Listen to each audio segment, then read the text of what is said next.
नमस्कार आपण को चैनल बहुत बहुत स्वागत करुच्ची देखो कि आज आपण गोटे कथा कहक जाऊँगी ताहा देखो कि प्रकृत प्रेम जोटा कि भल भाव चलू थाए सेटा कहीं भांगी जाए प्रकृत प्रेम भांगार मुख्य कारण कौन से आज आपको दुईटे कारण कहक जाऊँगी जहाँ आपको जाना बहुत जरूरी अटे देखो कि प्रकृत कारण भांगार दुईटे कारण अच्छी गोटे हूँ आपंकर अहंकार आ गोटे हूँ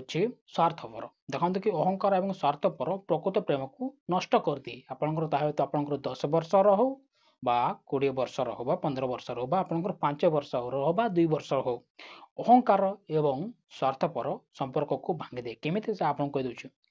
देखो कि प्रथम पॉइंट आम देखा अहंकार देखो कि आपणकर प्रेम संपर्क में जदि कहीं जड़े तर मनर अहंकार नहीं आसी जमीक कि से जिनसा मो द्वारा हो पारे से जिनसा मो द्वारा हो पारे ये जिनसा मो द्वारा हो पारे सेटा मु करी तमें करना ये जिनसा तमें के ना तमें के ना जितेबाला से जो मु करी तमें करना ये जो इमितिका जिनस आसे आपणकर मनरे एवं एटा आपणकर साथी को बहुत दुख दे था देखो कि से भी गोटे व्यक्ति आपण गोटे व्यक्ति जितेबाला आप दर्शाती कि आपण ही से करना आपणकर सब किसी होती कि होना तो ऑब्वियसली देखो कि बहुत कष्ट लगे ये कष्ट आपण से झगड़ा कराइदेव जितेबाला देखिए कि आप नहीं टंट करेंगे ना आप शुणेबे ना तो कदा भी भल लगे ना जितेबाला से कौन सुजोग पाइब से समय आपको शुणेब जहाद्वारा आपको भर झगड़ा हबार संभावना अधिक रही झगड़ा है मैंने लोक मैंने बहुत बड़ भी झगड़ा कर दिखते छोट मोट झगड़ा भी समाधान करते किंतु बेले बेले से झगड़ा कारण ही संपर्क को भांगी दे था तेणु करके से जो लोक मान अहंकार थाए कि मो द्वारा हो पार मुझे करी से जिनसा मो द्वारा ही अच्छी तो तुम तो हम ही ना से अहंकार ही प्रकृत प्रेम को भांगी जाए तो परवर्ती हूँ आपंकर स्वार्थपर देखते कि स्वार्थपर संपर्क को आपंकर प्रकृत संपर्क हो जेको संपर्क हो पूरा चूरमार करके भांगी दे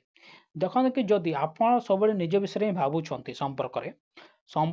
आप निज विषय भावुं कि मुझे चाहूँगी मुझे चाहूँगी मो घर लोक